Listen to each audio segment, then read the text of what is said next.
And we are back with the third segment of the GSMC Basketball Podcast presented by the GSMC Sports Network. And in this third segment, we are going to be talking about the Warriors and their interest in getting Lauri Markkanen. And because, they seem to be really invested in that. Ooh, we have someone in the chat. Is that an I or is that an L? Owl Blue, I'm assuming that is. I'm just going to assume. Again, forgive me if I completely messed up your name. Said Bronny.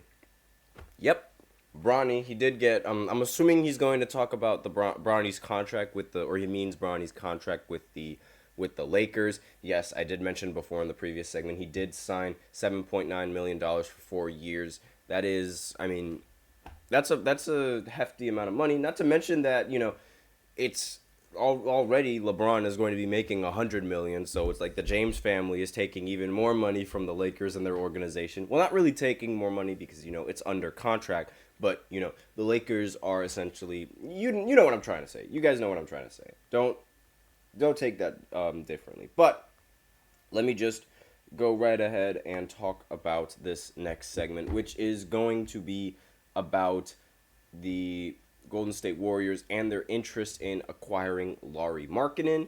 So they've expressed interest in getting him. Lauri Markkanen, while he isn't really, I guess you could say, a popular player, I guess, like he plays in a relatively he plays in a relatively low market, right? Like playing for the Utah Jazz, and the fact that he plays for the Utah Jazz already sort of just makes him unpopular, just because Utah is relatively unpopular with most of the NBA and most of its fans, unfortunate as it is. And now Lauri Markkanen, he was an all-star last year. He was voted for the all-star team last year. And let's see, just looking at his stats, it does seem like, I feel like this would be a very good acquisition. He is a quiet 23-point per game scorer. Last season, he averaged 23 points per game, 8 rebounds, 2 assists, 0.9 steals, and let's see, let me just go ahead and look at his shooting percentages. He shot 48% from the field, 39% from 3, just barely off of 40% from 3, just barely. Like it's 0.399% from 3.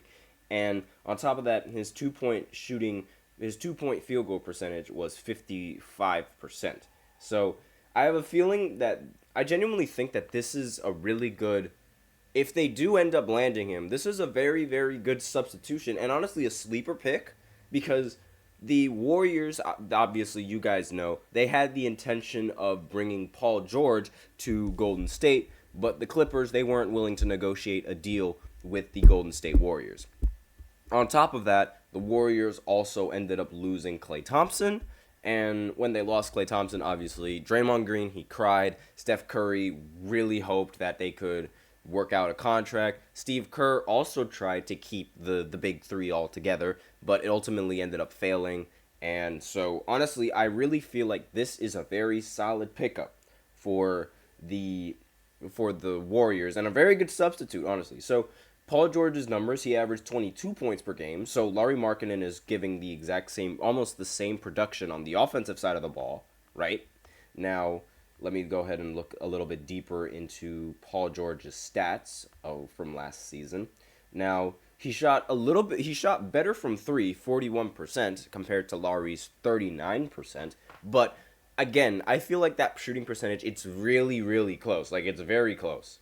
Now, his field goal percentage, Paul George's field goal percentage, 47%, compared to Lauri Markkanen's 48%. Again, marginal, very, very close. And then Paul George's 2-point shooting percentage, 52%, compared to Lauri Markkanen's 55%. Again, incredibly marginal. Now, for Paul George, his assist numbers are much higher than Lauri Markkanen's 3.5 compared to Markkanen's 2. Now, again, actually, you know what? It's not even that big of a difference. It is marginal. But the rebounding is a very huge difference. Markkanen grabs 8 rebounds compared to Paul George's 5. Now, and not to mention, another thing that should also be considered, is age. Lauri Markkanen is only 26 years old compared to Paul George being, how old is Paul George again? 33 years old? Yes, he's 33 years old.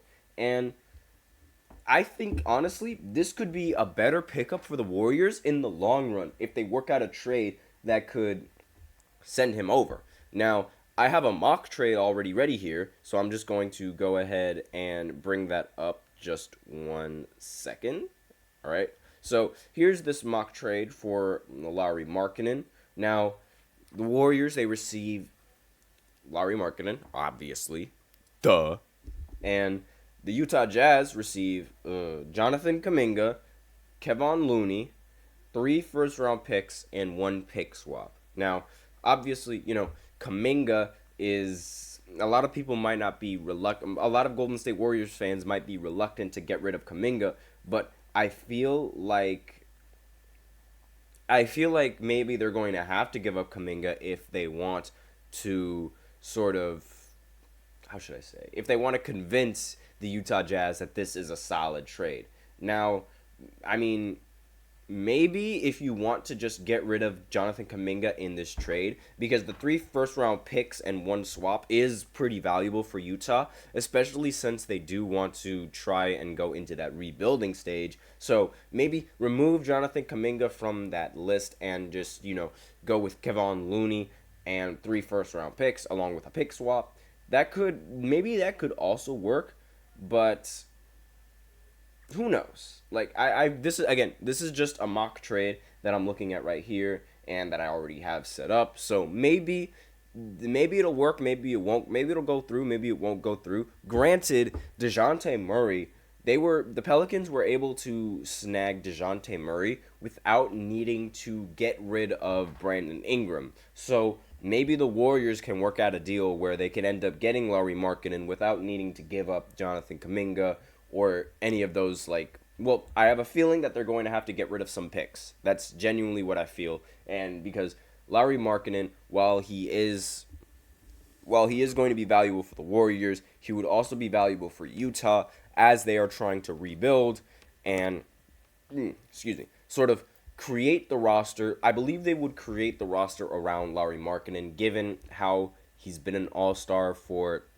a couple of years, and given how he should obviously, he's just like that. Honestly, if you watch him play, he's a very good basketball player, and he has height, he has a shot, he is fantastic in my opinion. But now, let's go right ahead and, we do have a little bit of time, so I might as well go ahead and read Kemba Walker's retirement. Actually, you know what? No, never mind. I'll save that for a completely different segment. Maybe for the 4th of July. And because, unfortunately I really do miss Kemba Walker. He is a Madison Square Garden legend, though.